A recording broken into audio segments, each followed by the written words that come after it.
il y avait l'envie de faire une vidéo parce que il y a à la fois une situation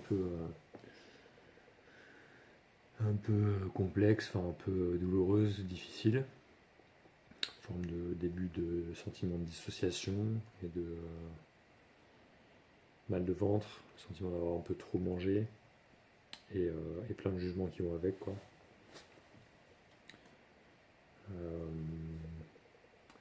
donc il y avait l'envie de faire une vidéo pour comme exercer la présence sur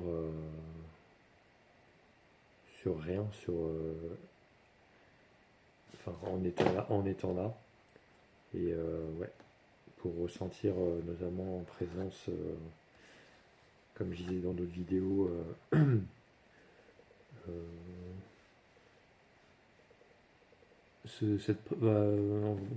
difficilement le dire autrement, quoi, être présent et, euh, et ressentir toute cette frustration que je ressens, et notamment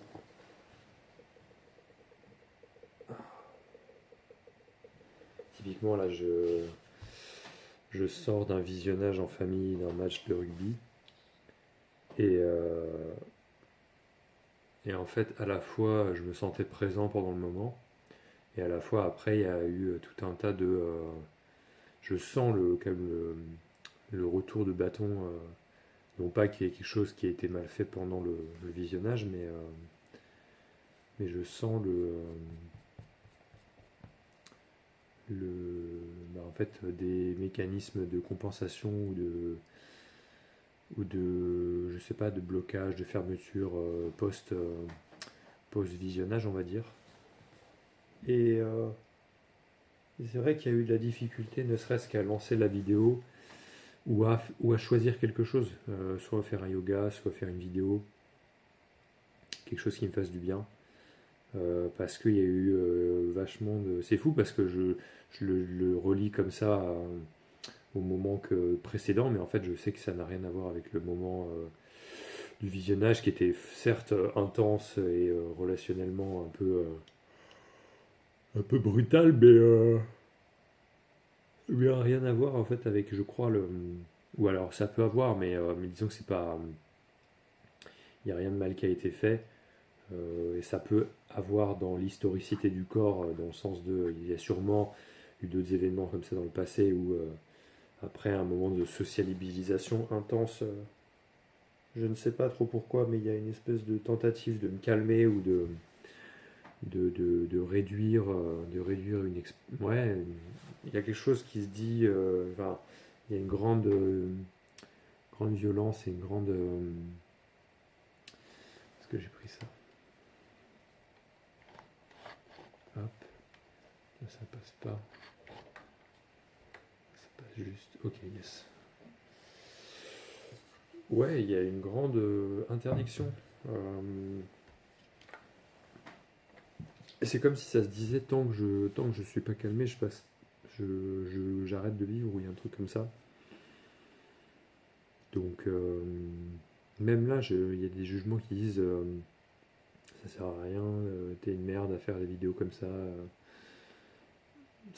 ça sert à rien, c'est inutile. Et c'est d'autant plus pour ça que j'ai envie de faire la vidéo, c'est créer un moment de vérité ou de réalité pour moi-même.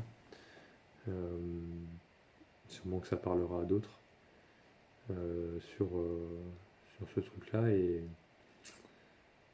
je comprends jamais. C'est marrant. C'est un peu, je pourrais dire, c'est presque comme de la drogue. C'est-à-dire que, en fait, tu sais pas quand ça commence à accrocher, quand ça commence à identifier, et quand tu sors entre guillemets de la paix.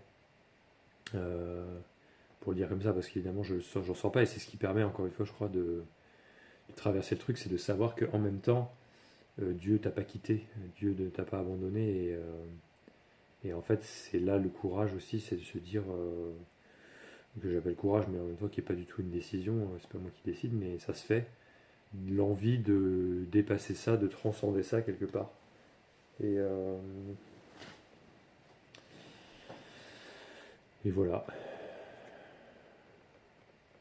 Je me disais ces derniers jours que si ça, si ça coupait parfois dans le corps, c'est aussi que je crois que ça arrête de respirer, quoi. Il y a vraiment un côté, ça crispe, et du coup, c'est pour ça que je me tais, c'est que finalement, j'ai besoin de reprendre conscience que j'ai besoin de respirer, quoi. Et qu'il n'y a pas, là non plus, il y a la conscience qu'il n'y a pas de problème particulier. Voilà. Donc là, eau chaude, je me suis mis un genre de coussin sur le ventre, en mode ça me fait du bien, en termes de chi, en termes d'énergie, ça me réchauffe. Et je sais que là, je suis dans un état où, du coup, à l'intérieur, ça juge et c'est assez violent sur. Je sais pas si on voit la fumée. Je fais ça. Est-ce qu'on ne verra pas? Est-ce qu'on voit? C'est joli, il y a un peu de vapeur d'eau qui se dégage du chaud, j'aime beaucoup.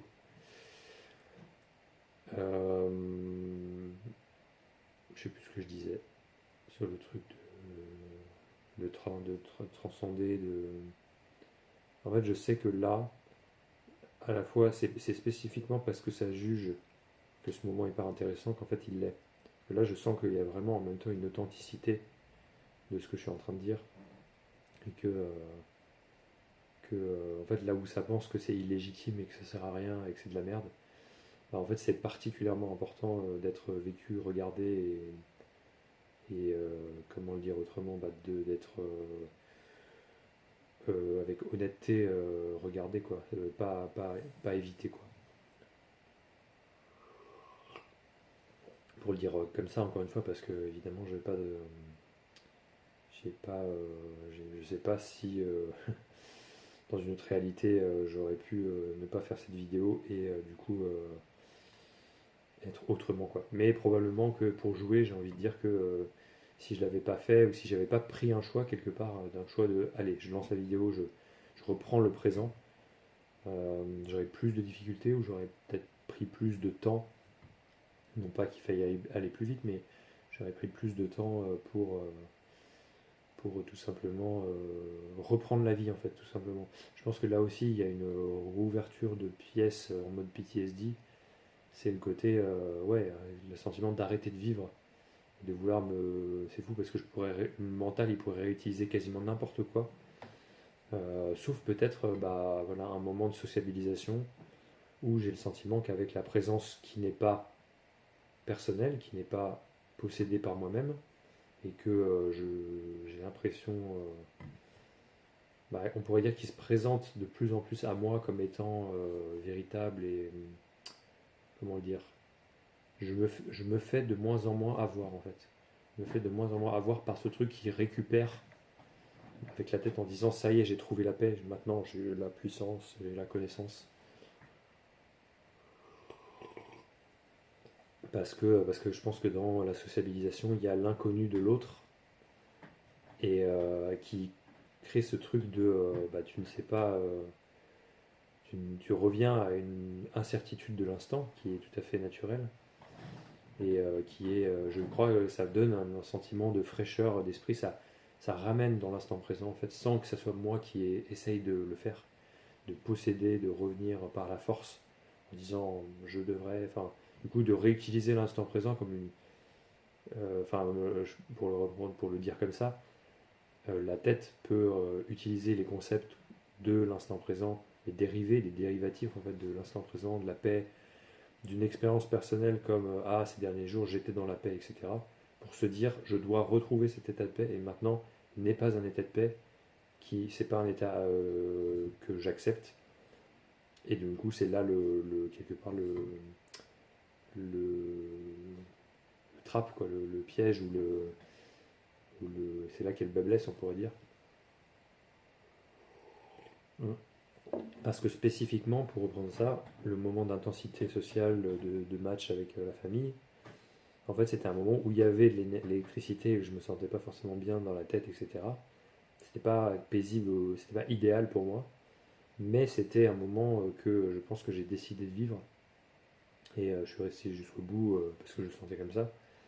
Et, euh, et en fait, c'est après que sont venus les jugements. Donc en fait, le mental il dit ah, tu n'aurais pas dû faire ça, parce que maintenant on est dans cet état-là.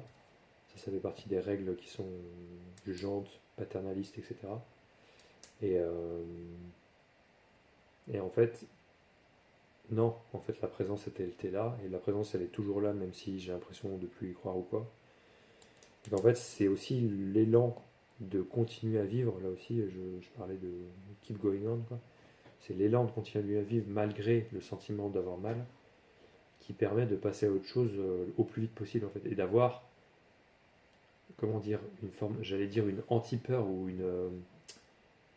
Ou alors, c'est juste, bah, ok, j'ai conscience qu'il y a la peur, c'est aussi se parler à soi-même, et j'ai conscience qu'il y en a peur, j'ai conscience qu'il y a du stress, il y a du jugement, il y a de la dureté, il y a de la réprimande à l'intérieur, et j'ai l'impression de pas assez bien respirer, et j'ai l'impression d'être pas assez bien détendu, etc. Et pourtant, on va continuer de vivre, et on va faire des trucs, voilà. Et essayer de se divertir la tête aussi avec ça, parce que encore une fois, il ne s'agit pas de faire un effort brutal, personnel, qui serait la marque en fait d'une forme de volonté de contrôle et de rester dans une forme de guerre intérieure de ça c'était l'extérieur et ça m'a fait du mal, il faut que j'arrête de faire ça, que je me punisse quelque part. Et en fait, ce que nous on va choisir à l'intérieur, c'est de se réfugier jusqu'à ce temps que ça se calme. Et bon, après le mouvement il est légitime aussi hein, dans ces moments-là, mais il n'y a pas à se forcer à quoi que ce soit. Mais disons que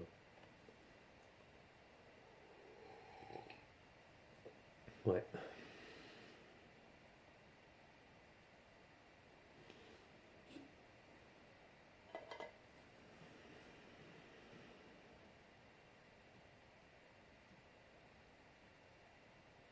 en fait ça se fait tout seul quoi. Parce qu'à un moment donné, quand je croyais avoir compris ou attrapé le truc, je croyais que il y avait une teneur comme ça de ok, on retourne à la sensation, allez, on retourne dedans, on y va, on y va, on y va. Et l'élan n'était pas forcément malveillant ou problématique en soi, en moi. C'est que c'est juste que en fait du coup ça a essayé de mesurer, ça a essayé de faire de la vie quelque chose d'encapsulable et de dire encore une fois si je répète la recette que j'ai connue ces derniers jours, bah, en fait ça va remarcher, on va pouvoir à nouveau se protéger dans un château Castle of Glass, quoi, le château de verre. Et bah, ça fait partie des affres et des embûches que tu traverses sur ce genre de chemin, je crois, qui t'amène justement à te rendre compte qu'en fait il faut à nouveau lâcher ça pour te laisser vivre à nouveau, même quand tu as peur, et voir qu'effectivement là aussi il n'y a rien d'interdit. En fait, bah, tu as le droit de souffrir. Là, dans un monde, dans une société ou dans une famille où on te dit, on te fait sentir qu'en fait souffrir c'est mal, ce qui est terrible parce qu'on a l'impression de faire du bien aux autres quand on leur dit bah, fais quelque chose pour ne plus avoir mal. En fait, parfois on peut faire plus de mal que de bien en n'étant pas en fait dans l'accueil inconditionnel avec l'autre. Dans la mesure où il y a bien des situations où j'aime bien préciser dans mes posts ou quoi que en fait il ne s'agit pas d'essayer de se détendre à tout prix parce que ça peut faire l'inverse de ce qui est escompté, c'est-à-dire ça crée plus de crispation parce qu'en fait ce qu'il y a à l'intérieur c'est que s'il y a une crispation, une tension, quelque chose d'un mal-être, en fait il a besoin d'être vécu et la conscience, la vie, elle sait que en fait en soi là-dedans il n'y a aucune limite dans l'expérimentation de ces névroses-là, de ces obsessions-là, et que c'est pas un truc à solve et à résoudre comme un problème ou comme une machine, en fait, d'avoir un rapport machiniste à la santé, à la vie, et voilà quoi. Du coup, des fois, je peux penser en mode arrête-toi, respire, et c'est ok de penser ça, et c'est ok de s'arrêter de respirer, et en même temps, c'est ok de se laisser prendre le risque de continuer à être entre en asphyxie, etc., de se de trépasser ça aussi, d'outrepasser ça, parce qu'en fait, bah, encore une fois, on n'est pas une petite chose fragile. Et en fait, ça fait du bien parfois de se dire c'est simultané, c'est-à-dire qu'en fait, bah, en fait, on ressent qu'on a mal et en même temps, ça ne nous empêche pas de vivre. Que ça me semble très important dans la mesure où on a envie d'exister et de se sentir fort et résistant, et, et qu'on ne se fait pas envoler au moindre coup de vent de la peur à l'intérieur. C'est en fait de savoir outrepasser ça, outrepasser ces règles qui sont aussi...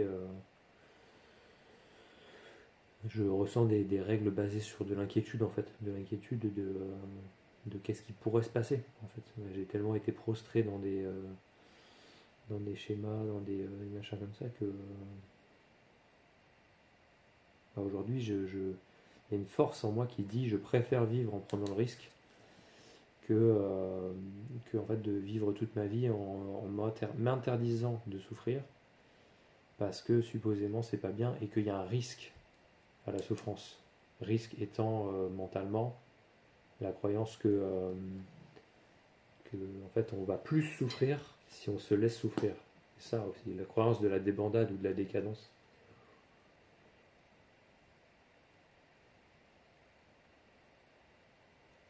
Et ouais, moi c'est ce que j'aime dans le fighting spirit, c'est ça, c'est le. Il y a aussi une bataille entre soi et soi-même à cet endroit-là. Et c'est pour ça que j'aime bien l'approche de la thérapie ACT. Donc la thérapie ACT en thérapie cognitive comportementale, en TCC.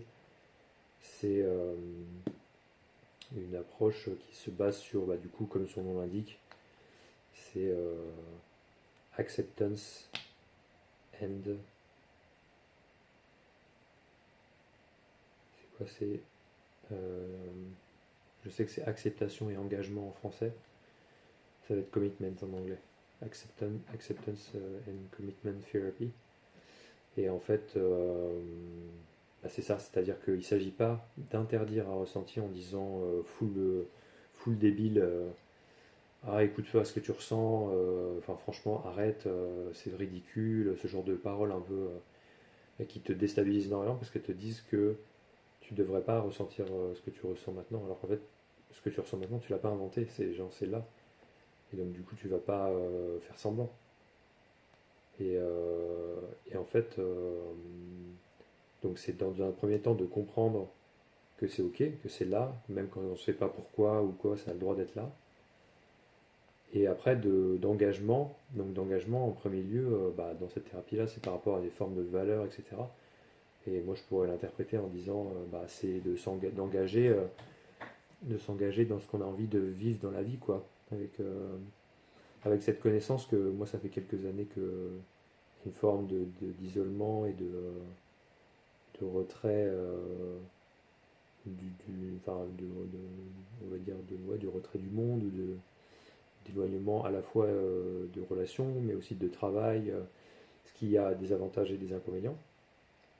Et, et en fait, pourquoi je dis ça par rapport à l'engagement, c'est qu'en fait, simplement, je me suis rendu compte que, bah, après avoir blâmé toutes les raisons extérieures du monde que je pouvais en être là, bah, je me suis rendu compte que je pouvais aussi devenir un vieux con d'ores et déjà en fait en étant juste dans mon coin, et je pense que l'isolement peut créer ça, peut créer une espèce d'errance et de rancité. Tu deviens un peu rance, voire réactionnaire, et un peu tu supportes beaucoup moins les autres, quoi. Tu deviens un peu antipathique, ce qui n'est pas forcément un problème, encore une fois en soi. Mais tu deviens, enfin, moi j'ai pu me constater comme ça en tout cas, et je crois que j'avais pas envie de devenir réac. Du coup, il y a eu aussi un truc en moi qui a dit ok, enfin ça s'est vécu petit à petit évidemment, j'ai pas décidé, il n'y a pas de gloire tirée là-dedans, hein, mais juste du bonheur et de la joie, mais là aussi une vraie joie, pas juste un plaisir. Et là, je pourrais faire des liens aussi sur la frustration, la dépendance, les systèmes de création de dépendance dopaminique, les applications de réseaux sociaux qui créent de la dépendance à ces mécanismes-là, au plaisir instantané. Et en fait, Et en fait, moi, je crois que j'avais envie pour moi-même de sentir que je restais frais. Et en fait, je pense que pour reprendre ce terme de la résilience, c'est en fait arriver à avancer malgré tout, quoi. Il y a vraiment ce côté. Et en fait, j'y trouve une force à nouveau de savoir, en fait, d'apprendre à savoir quand est-ce qu'il faut s'écouter et quand est-ce qu'il faut savoir passer outre. Passer outre notamment des règles de la peur, quoi. Et moi, j'ai pu avoir peur de ce que je pouvais ressentir, une forme aussi de comment ça s'appelle, d'hypochondrie. Donc en fait, on commence à avoir peur de tout, et je pense que ça, c'est lié aussi à l'isolement et au fait d'être seul. Il y a euh, commencer à créer de l'angoisse sociale dès que tu vas au supermarché, ce genre de choses, par manque, je pense, d'exposition. Le terme d'exposition, il est important aussi dans la réhab post-PTSD. C'est qu'en fait, évidemment, dans un environnement contrôlé, safe et genre idéalement encadré par un professionnel de santé, hein, mais et puis surtout progressivement, mais de ramener la conscience qu'on peut avoir la force de s'exposer à nouveau à ce qui a pu nous faire peur, et que je crois que là aussi c'est the only way out is through, quoi. C'est vraiment ce côté euh, en fait, si tu veux t'en sortir, pour le dire comme ça, et je veux pas que ça soit, encore une fois, je veux pas que ça sonne comme une menace, hein, mais en gros, c'est entre toi et toi-même, quoi. Il y a vraiment ce côté.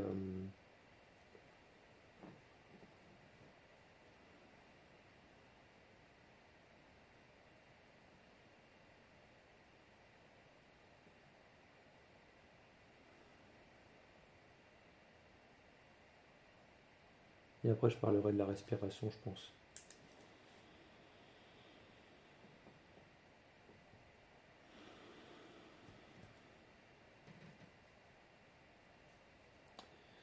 C'est entre toi et toi-même, je disais, et en même temps, ça l'est pas, mais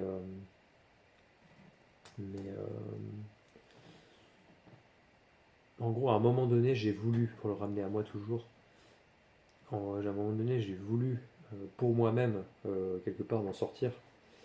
Et me dire que j'allais pas rester sur des fausses peurs qui me pourrissaient la vie à moi tout seul, en fait. Je sentais que ça concernait personne d'autre. Et que même, enfin, si, ça pouvait jouer aussi sur mes relations, mais moi, ça me touchait en premier lieu, quoi. Et que je me sentais plus fort que. Je me sentais qu'il y avait quelque chose qui allait pas dans le fait de pas simplement me faire bully par mes propres ressentis, quoi. Et, euh, et en fait, de sentir que mes journées finissaient par se paramétrer autour de l'envie de se sécuriser et de devenir complètement numb, comme on dit en anglais, quoi. Numb, anesthésié. Et je sentais que là, effectivement, il y a une forme de perte de la vie. Et en fait, la quête spirituelle a été intéressante par rapport à ça, parce qu'en fait, m'a amené à une forme d'isolement et une forme d'attente de la révélation, etc.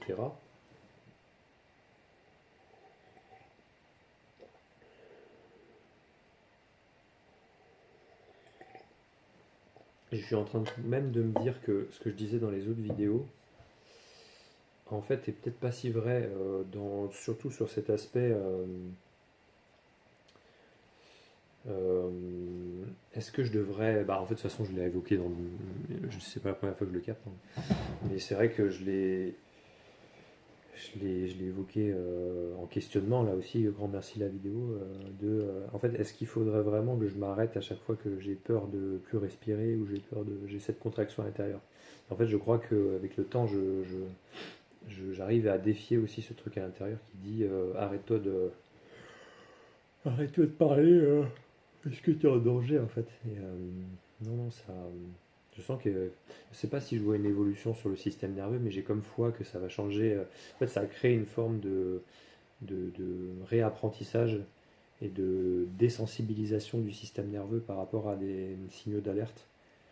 Parce que, évidemment, enfin, voilà, quand en fait tu as toute la journée des signaux d'alerte qui te disent arrête-toi, paralyse-toi, protège-toi, mets-toi dans un coin, dans une boule, en fait, effectivement, tu n'arrives pas pour toi-même à faire les choses que tu as envie de faire dans ta vie. En tout cas, moi, je l'ai vécu comme ça, quoi. Et, voilà.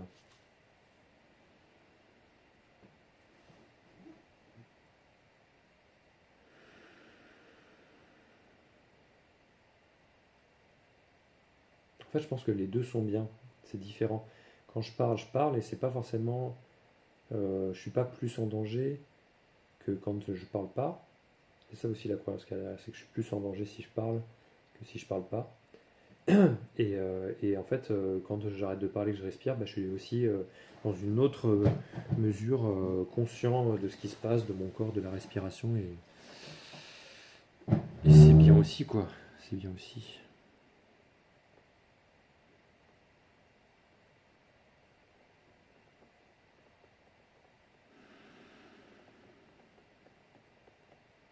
C'est comme si ça, c'est comme si l'intensité énergétique dans ces endroits-là, elle n'aimait pas ne pas savoir de quoi demain est fait. Donc je pense que c'est vraiment le contrôle, quoi. Parce que ça, ce qui se demande, c'est ouais, mais du coup, si tu réfléchis au précédent jour, quand est-ce que tu as vraiment été en paix? Quand est-ce que c'était vraiment bien? Parce que finalement, est-ce que tout ça, ça sert pas à rien et tout? Enfin, il y a vraiment une espèce de dooming. Et je pense que du coup, le cœur de la présence, il est là aussi. C'est cette espèce de pas croire dans cette forme-là, quoi, qui passe, ces formes-là qui passent et savoir s'autoriser à des trucs qui, moi, me semblent parfois fous. C'est-à-dire vraiment, ah ouais, en fait, je peux continuer à vivre malgré le fait que je ressens des trucs douloureux, intenses, qui sont désagréables, qui sont gênants. Je peux continuer à vivre, en fait. Je peux continuer à. Et en fait, c'est ça qui est fou, c'est qu'à un moment donné, effectivement, ça se divertit la tête, ça fait autre chose. Et en fait, ça passe tout seul. Et du coup, je vois que à chaque fois, je traverse. Et du coup, c'est pas tellement que j'ai trouvé un nouveau paradis où je me suis calmé, mais en fait, j'ai oublié qu'il y avait un problème. Et en fait, je suis passé à autre chose. Et la paramétrage de mon esprit par rapport à ça, il est juste différent. C'est-à-dire qu'effectivement, je suis comme encore moins en train de me poser des questions sur ce qui est. Parce que là, bon, du coup, je parle, je suis dans un état d'état qui est moins, j'ai l'impression qu'il est moins paisiblement descriptif que les autres fois. Bon, après, c'est aussi ce que c'est, et encore une fois, pas de jugement là-dessus, mais un jugement et non-jugement. Compréhension du jugement et donc du coup prise de recul par rapport à ça. Mais hmm,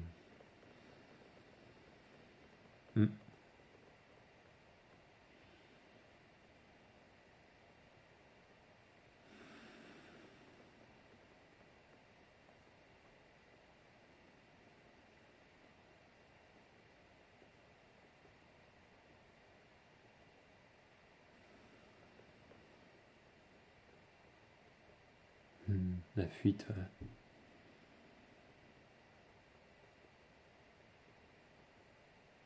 Je pense que ce qui crée de la différence aussi, c'est que simplement, j'ai l'impression que quand je parle, la respiration, elle est comme au service de la parole. Tandis que quand je me tais, je peux vraiment me concentrer sur le sensation de notamment de mon diaphragme, qui est, je pense, un muscle qui est tout à fait relié avec l'anxiété, quoi.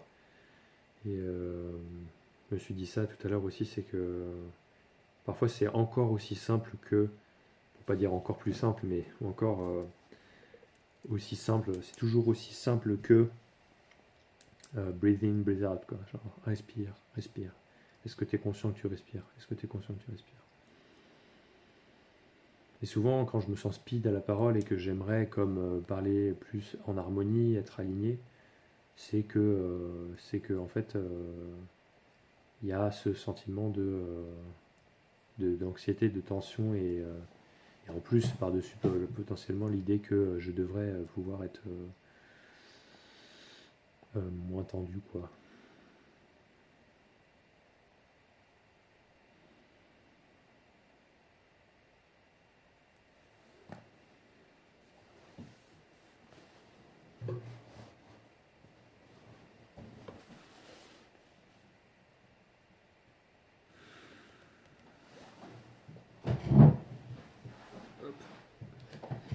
Hop.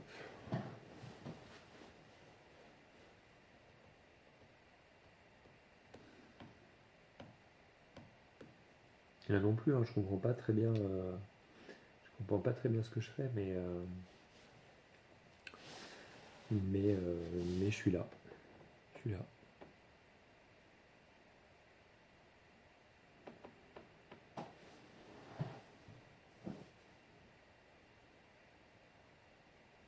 Hmm.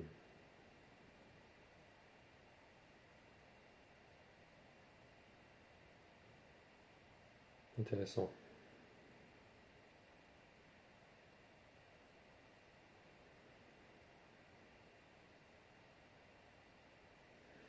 Hmm.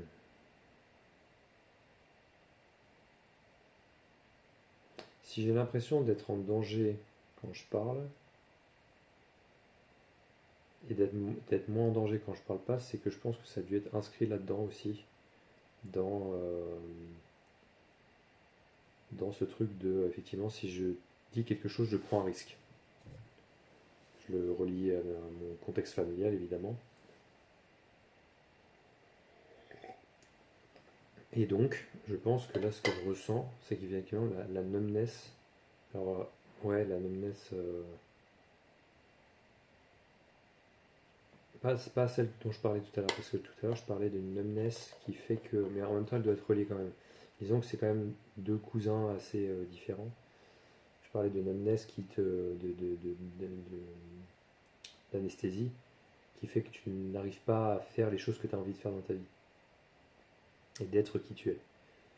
Et là, c'est une numbness, là, je pense que j'ai un peu... je me suis demandé si qu'est-ce que j'avais envie, en fait. Et ça a repris ce truc, cette confiance et peut-être ce sentiment d'être un peu... alors que c'est vraiment que entre moi et moi-même aussi, hein, mais l'impression d'être... de redevenir noir, de redevenir même méprisant ou hautain, alors qu'en fait je pense que ça se sent même pas quasi, enfin peut-être un petit peu dans la vidéo ou dans la voix ou dans le visage, mais en fait c'est ça quoi, je peux décider, j'ai la force, je ressens là, j'ai la force de, de dépasser le nuage de purée de poids, d'anesthésie à l'intérieur qui me dit ah, arrête, genre tu devrais te taire et en fait c'est ça quoi, c'est l'intuition que j'avais que non je peux continuer à parler et en même temps ressentir mon corps, elle est là quoi, genre j'ai la force, la conscience est immense, il y a vraiment ce truc de en fait j'ai pas besoin de choisir entre là aussi l'intérieur et l'extérieur, entre moi et le monde, entre parler et me taire.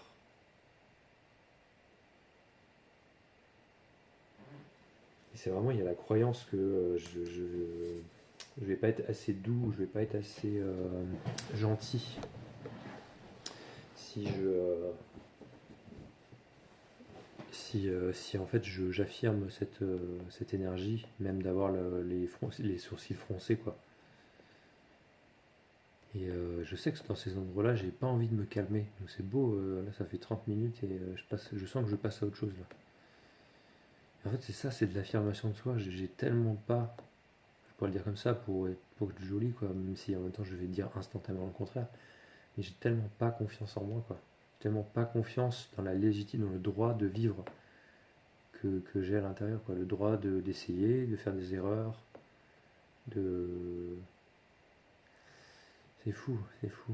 Et en même temps, c'est ok, je veux dire, maintenant, comme je me sens déjà mieux, c'est vraiment ce que je disais à mes copains il n'y a pas si longtemps, c'est le côté passer la marche avant, quoi. Genre, je ressens à nouveau, en fait, l'énergie qui a basculé, notamment là.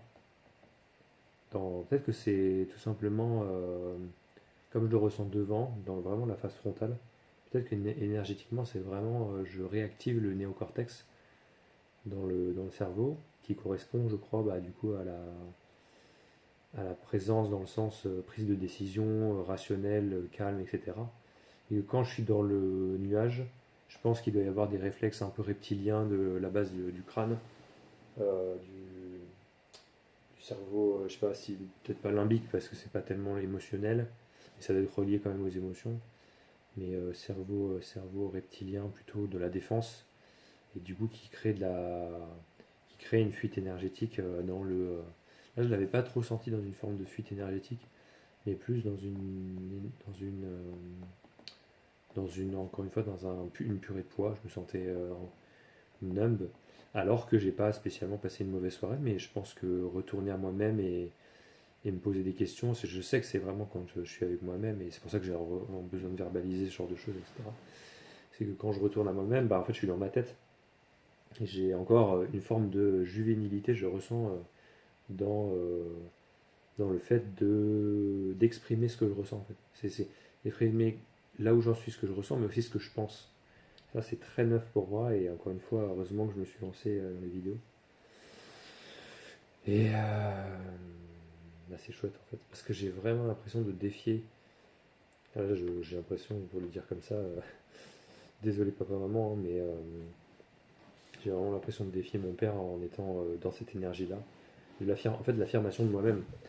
Je pense que j'ai pas été élevé dans l'affirmation de moi-même, mais plutôt dans la soumission, en fait, tout simplement. Ce qui semblerait très logique d'un point de vue patriarcal, parce qu'en fait, si on t'apprend à être un bon élève, à être un bon travailleur, etc., en fait, on t'apprend surtout à être bien soumis et à pas trop questionner et à pas trop dire non, en fait. C'est fou comment, dans bien des situations, en fait, tu te sens coincé et tu sens que, en fait, tu dis pas non, mais en fait, on t'a appris à pas dire non. Et en fait, tout ça est subtil parce que parfois, tu te sens vraiment dans une situation où, oh, ça va quand même et tout, mais tu te sens pas bien. Et des fois, tu sais pas pourquoi. Et en fait, je pense que c'est notamment lié au fait que on t'a désappris, on t'a désappris à exprimer ton consentement et donc du coup ton non-consentement. Et en fait, on t'a appris que ce qui était normal d'attendre, c'était de dire oui tout le temps et de te soumettre. Et que c'était comme ça que tu allais devenir quelqu'un ou que tu allais participer, exister, avoir ton dû, ta récompense et même de survivre en fait. Donc je pense que là-dedans il y a vraiment ça, il y a vraiment ce côté. Et j'ai l'impression là maintenant, c'est un peu dur, mais qu'en fait, en étant moi-même comme ça, je ne serai jamais accepté de mes parents. Et en fait, il faut que je fasse sans. Et peut-être que du coup, je serai accepté de mes parents grâce à ça. Mais en fait, je peux pas attendre leur validation là-dessus. Et tant mieux. Et il y a vraiment ce côté, ouais, maintenant je comprends la mécanique. Ça part en arrière. Moi, je fais non. Non, je reste là, je décide de rester là. Et je suis plus fort que ça et j'ai pas à m'enfuir, quoi. Et j'ai pas à m'auto-décrédibiliser, j'ai pas à me taire. Et voilà quoi.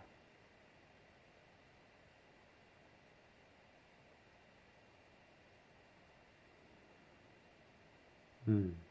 Ouais, ça monte, en fait ça vient ça a des profonds mécanismes et ça part de la limite de la base de la colonne vertébrale en bas. Et ça remonte tout du long et ça remonte là. Et ça part aussi du ventre, donc il doit y avoir des émotions effectivement dans le ventre qui sont là. Hmm.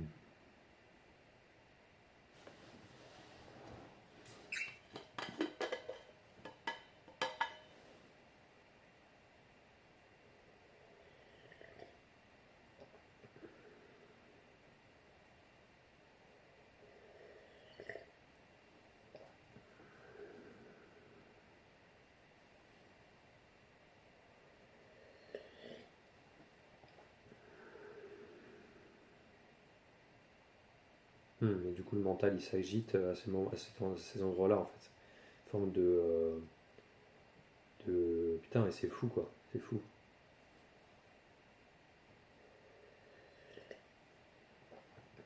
C'est vraiment l'attention. Donc du coup, bah, c'est pour ça qu'il y a énormément de discussions qui sont portées autour du TDAH notamment.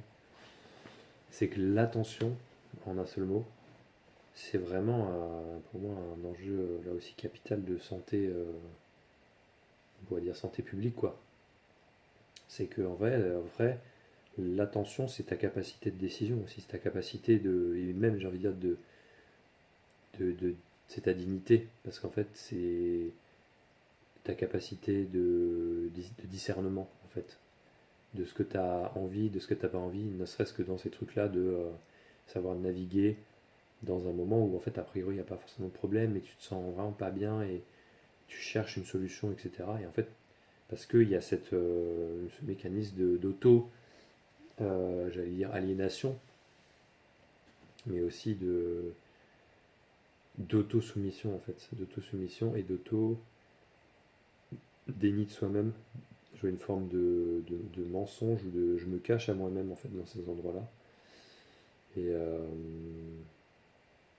tout ça pour être sympa, pour être obéissant, pour être aimé, pour être bien vu, pour correspondre à l'image qu'on a. Tout ça, ça me remonte maintenant, hein, je le dis comme ça. Pour correspondre à l'image que, en fait, j'ai appris à moi-même m'appliquer euh, parce qu'on m'a dit que c'était ça que je pourrais jamais attendre, que c'était tout ce que j'avais à attendre du monde, c'était qu'on me valide pour cette image-là. C'est terrible, c'est genre affreux, c'est Matrix quoi,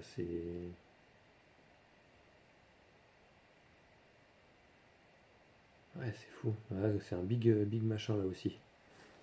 J'ai bien fait de lancer la vidéo. C'est là que effectivement ça corrobore ce que je disais dès le début, l'intuition de non, je suis plus fort que ça, je vais pas me laisser faire en fait. Euh,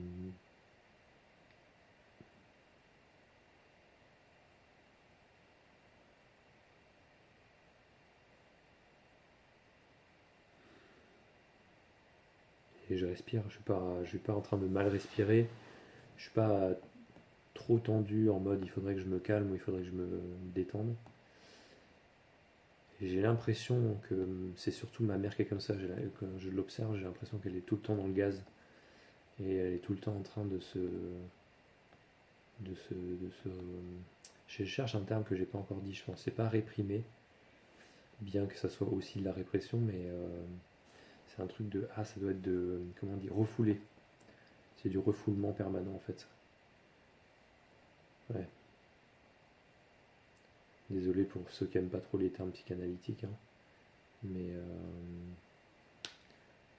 je vois ça, ouais. Je vois une espèce de. Et ma mère, j'ai l'impression qu'elle est. Ah, je sais pas si j'ai envie de parler de ma maman, mais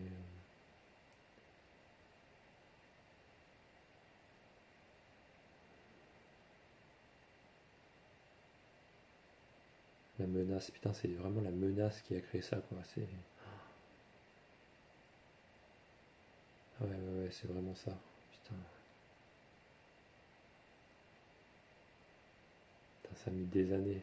Ça a mis des années. Et ça, franchement, c'est des cycles de. J'ai vécu ça par cycle, hein. Faut bien respirer, bien s'hydrater. C'est pas pour rien que là, il y a à nouveau du sourire qui revient, de la confiance en fait, parce que quand t'as pas confiance, tu rigoles pas. C'est vraiment ça, quoi. C'est quand tu te sens menacé, il n'y a pas d'humour, il n'y a pas de sourire, quoi. C'est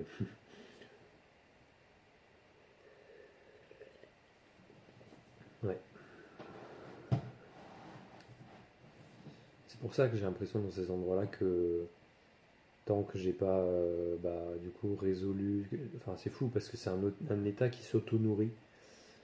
Tant que je n'ai pas trouvé la solution qui fasse que je dois faire pénitence, je vais rester, je vais m'auto-nourrir dans l'état du nuage, de la purée de poids.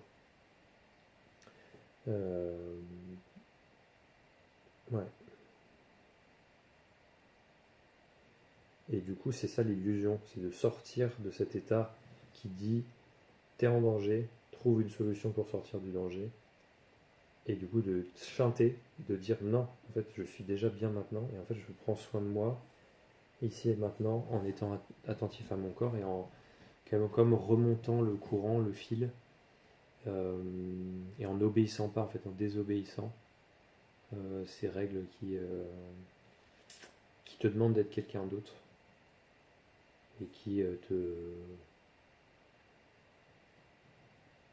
C'est vraiment avoir la sensation du masque, quoi. Qui te demande de mettre un masque pour exister, quoi. Hmm. Là, je fais en présence l'exercice de. J'ai des montées en fait d'invalidation, j'ai des montées et encore une fois, ça, c'est tout à fait documenté ces trucs-là quand tu es en état de sidération, c'est là que vient le gaz en fait. Quand tu es plus attentif, quand tu es anesthésié, c'est quand tu te sens brutalisé dans un sens d'invalidation de qui tu es. Et donc en fait, quand tu es un enfant, tu as l'impression de mourir en fait. Quand on te dit quand on te fait ressentir que t'as pas le droit d'exister, pour tout un tas de raisons et en plus de manière répétée. Euh, du coup, euh, ouais, dès qu'il y a un doute, en fait, ça me crée ce truc de. C'est ça qui coupe en fait. C'est pas tellement que j'ai besoin de respirer. Enfin, besoin de respirer, être en silence, ça me permet de revenir à moi-même. Et d'ailleurs, je pense que c'était une zone de sécurité pour moi. En fait, quand on m'engueulait, quand je me sentais engueulé ou puni ou violenté, en fait, je savais que, bah, comme on me demandait de me taire, bah, du coup, je pense qu'en silence, j'ai créé une zone de retraite où je disais, mais en fait, à l'intérieur, je pouvais me dire ce que je voulais et personne n'allait le savoir, quoi. J'en avais déjà conscience. Et ça semble assez logique. Enfin, je sais pas, je me dis, tous les humains doivent avoir ce truc en fait, bah, je me parle à moi-même et personne ne peut lire dans mes pensées, et heureusement, quoi. Et donc, du coup, ouais, c'est ça. C'est pour ça que des fois, j'avais l'impression de perdre mes pensées, d'avoir un problème d'attention et de concentration. Bah, en fait, c'est à cause de ça. C'est à cause clairement, de moments de brutalisation où en fait je perdais le fil de ce que j'étais en train de ressentir parce que d'un seul coup on me dit mais tu peux pas penser ça, tu peux pas dire ça. Et peut-être que j'ai dit des trucs qui étaient cash quand j'étais petit ou ce genre de choses. J'ai des souvenirs un peu de moments de repas de famille où j'étais tellement à côté de la plaque que je disais aux gens mais en fait vous savez pas de quoi vous parlez en fait. Vous êtes en train de blablater dans le vide, vous mentez en fait, vous mentez en permanence. Et de dire ce genre de choses là, euh, je suis assez fier de l'avoir jamais vraiment perdu. Derrière bah, en fait, une phase depuis que j'ai 25 ans qui est assez dure là-dedans aussi, quoi. Dans, ouais, en fait, avec la quête spirituelle, quand j'avais l'impression d'avoir trouvé la paix, en fait, c'était l'ego sécuritaire qui se disait, bah, je vais pouvoir mettre là-dedans quand je veux, dès que je me sens en danger. Et en fait, c'est une illusion. C'est pas ça qui te sauve. Ce qui te sauve, c'est du coup, encore une fois, cette vie qui fait que tu continues à avancer et que tu peux pas prévoir ce qui se passe et que du coup, tu t'adaptes et tu te régénères et voilà. Il y a une force là-dedans qui est un peu inarrêtable. Et ouais.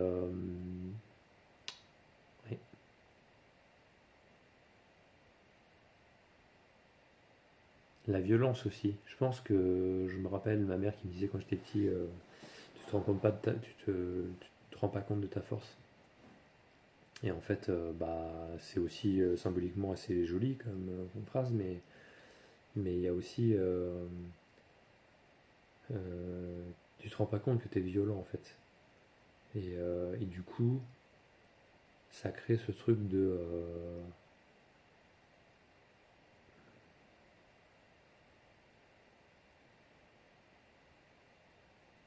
Hmm.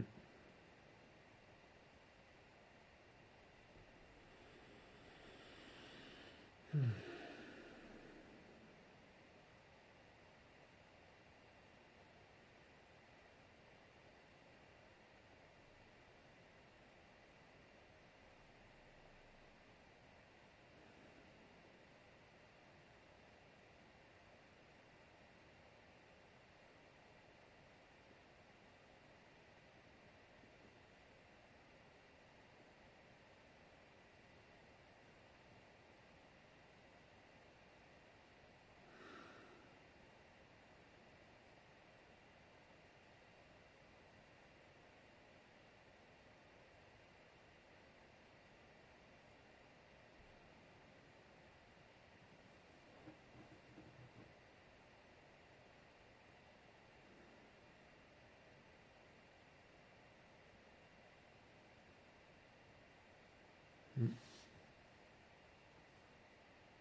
Mm.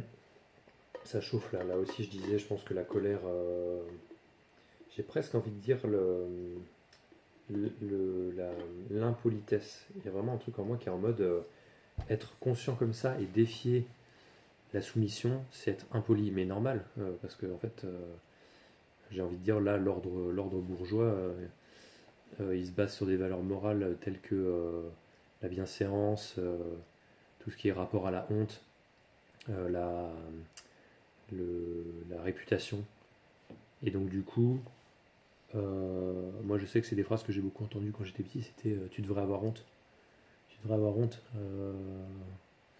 Et en fait, bah du coup, non, j'ai pas honte en fait.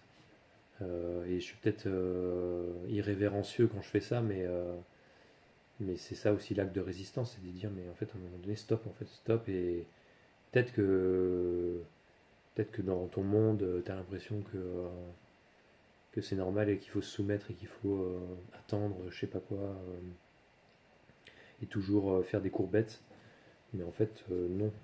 Non, nique sa mère en fait. Et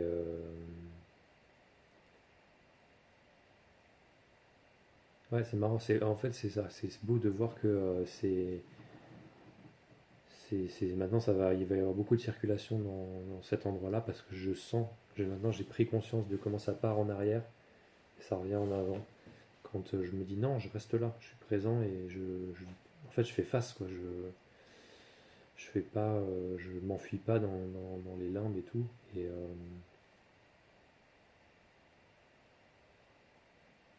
en fait, c'est ça, quoi. Quand je pars là-dedans, en arrière, dans la sécurité, je turbine à fond dans le qu'est-ce qui va se passer.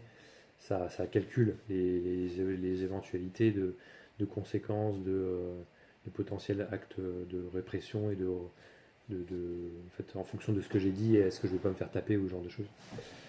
Alors qu'encore une fois, je suis en train de faire une vidéo tout seul, mais c'est le principe d'une vidéo de PTSD enfin, qui parle de ça, c'est que je crois vraiment être en train de revivre, de rendre insécurité, au point même de ne pas en avoir forcément conscience moi-même tout le temps, d'en avoir régulièrement pas conscience. Donc en fait, de m'offrir ça à nouveau, d'être d'être présent, de rester là, de m'offrir ça et de me choisir aussi, de dire bah c'est pas grave si je dois faire sans les gens que a priori je dois aimer ou qui m'aiment. Bah, même ça on s'en fout parce que j'ai envie de revenir sur le fait que l'amour c'est quelque chose qui n'est pas personnel et qui est pas c'est pas ce que tu dois à tes parents, c'est pas ce que tu dois à personne en fait. C'est ce qu'on est. Donc si une personne avec qui tu es en relation n'est pas capable ou n'a pas, on va dire ça comme ça, n'a pas traversé les choses qui font qu'elle se rend compte qu'elle peut s'aimer elle-même, bah en fait c'est son problème en fait. Et toi tu peux rien faire pour ça en fait. Tu peux briller pour toi-même, tu peux t'aimer, parce que en fait ça lui rappelle sa propre nature d'amour. Mais en fait tu peux pas être au service de l'autre et de lui donner en fait toutes ces validations d'attention qui font que ça c'est pas ton rôle en fait, c'est le rôle de personne. Et c'est beau, c'est beau ça, de véritablement revenir en fait je reparle encore une fois de cette croyance de l'égoïsme. Croyance que c'est un égoïsme de se servir soi, de se nourrir soi, de vivre pour soi, de vivre dans son corps, d'avoir conscience qu'on n'a qu'une vie et qu'en fait on, on n'est que dans son corps, on n'est pas dans le corps des autres quoi. Et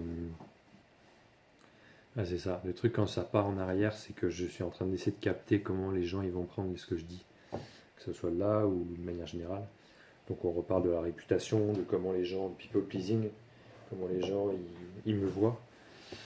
Passer tout ce temps à me demander ça et pas à me nourrir moi, ce qui fait que il y a aussi ces croyances qui sont intéressantes que si tu te choisis toi, tu vas être seul, personne va t'aimer.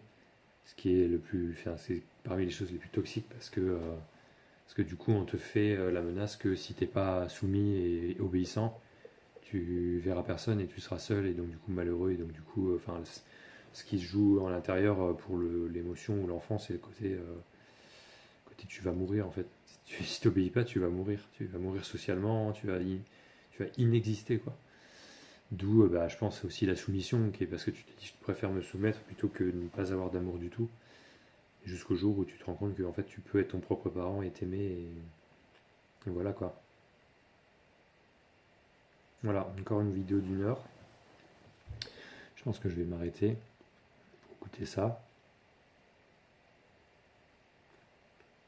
et continuer à être irrévérencieux, malpoli et déplacé, pour ce que ça veut dire.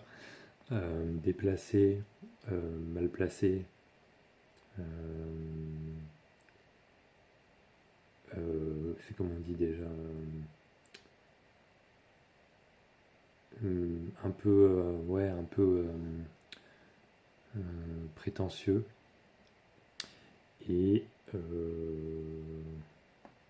pas vulgaire. Il y a un peu de vulgaire, donc ça, c'est intéressant par rapport à la pensée bourgeoise aussi. Oh, c'est vulgaire, oh, oh. Genre se rebeller, c'est vulgaire en fait. Et un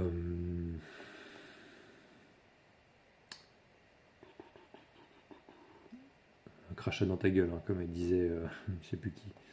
Et à un moment donné, être gentil et porter la responsabilité de la bonne communication, c'est bon, c'est mort. À un moment donné, ça doit être un crachat dans ta gueule parce que tu dois comprendre en fait. Et j'allais dire, c'est pas vulgaire, mais c'est. J'entends répondre à l'intérieur, répondre, être. Comment on appelle ça? Euh,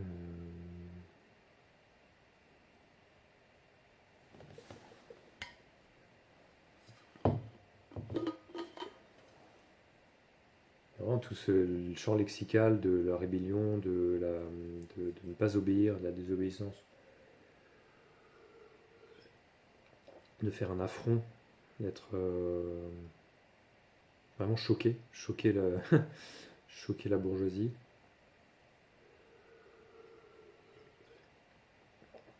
Euh, Vraiment, là aussi, c'est la pensée de gauchiste, quoi. C'est le côté que ce qu'ils nous reprochent devienne notre fierté, quoi. Qui est, bah ouais, en fait, je suis moi, en fait. Et alors, qu'est-ce que tu vas faire, en fait? Qu'est-ce que tu vas faire? Et ouais, c'est ça, il répond. Je sais pas si je retrouverai le mot, mais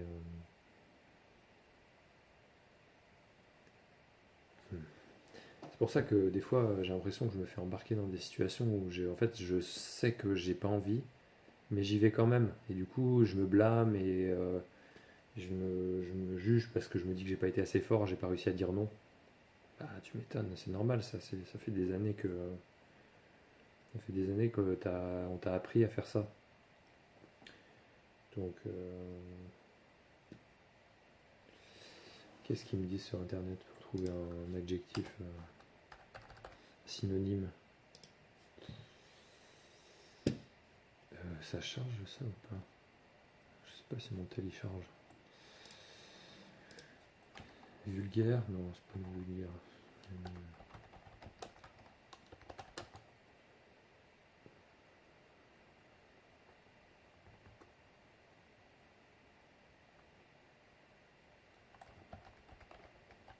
Synonyme de malpoli. Inconvenant, incorrect, mal élevé. Il y a aussi ce côté effectivement incorrect, mal élevé. Donc on revient encore une fois à cette pensée bourgeoise de la bonne éducation qui correspond en fait à une forme de soumission des mœurs, quoi. Et que dès que tu gênes un petit peu, en fait ça va être il va y avoir de la gênance et la honte. La honte, c'est vraiment j'ai beaucoup mis de choses sur la colère, moi. Colère refoulée, mais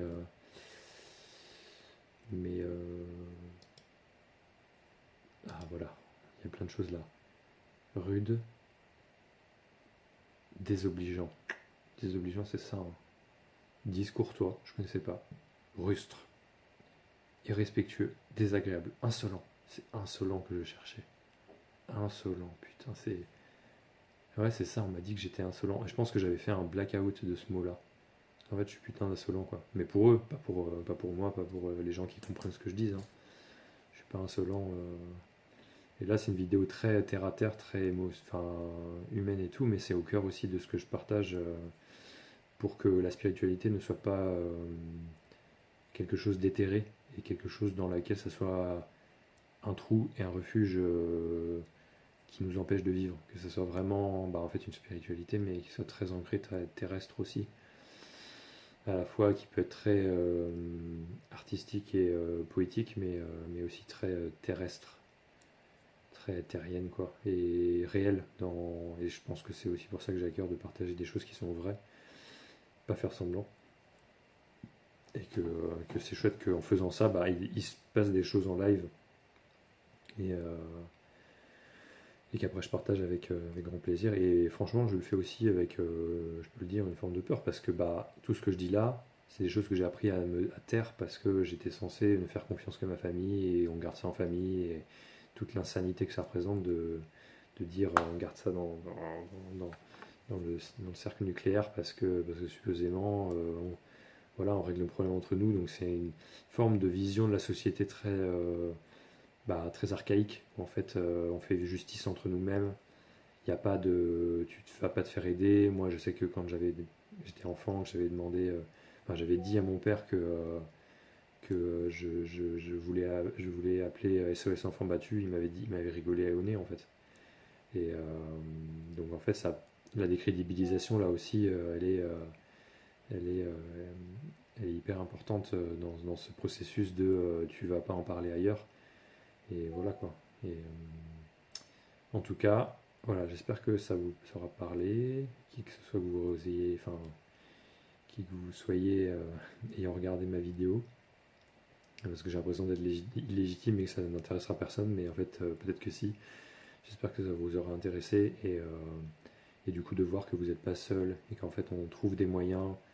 Moi, j'ai fait un peu de thérapie, un peu de MDR, mais c'est pas vraiment ça qui m'a. Enfin, un petit peu, je pourrais pas mesurer évidemment là où j'en suis aujourd'hui, mais j'ai pas envie de remercier trop le MDR parce que je suis pas sûr. Voilà, j'ai passé beaucoup de temps là-dedans et en fait, ça m'a pas forcément aidé à.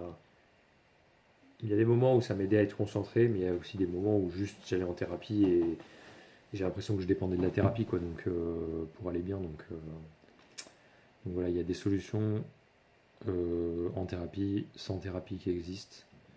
On peut faire du lien ensemble. Vous n'êtes pas seul et clairement on les emmerde quoi. On les emmerde à nous dire comment dicter nos vies et, et quoi ressentir et qui être dans nos cœurs et dans nos corps. Voilà, la standardisation des corps et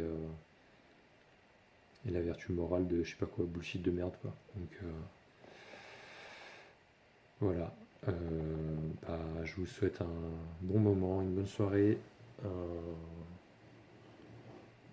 je sais pas quoi. En tout cas, faites-vous du bien.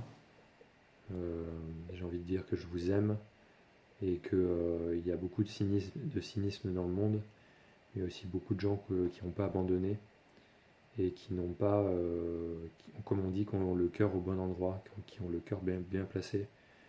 Et il y a plein de gens qui vous trahiront pas aussi, j'ai envie de vous dire ça, parce que moi je me suis senti énormément trahi dans ma vie.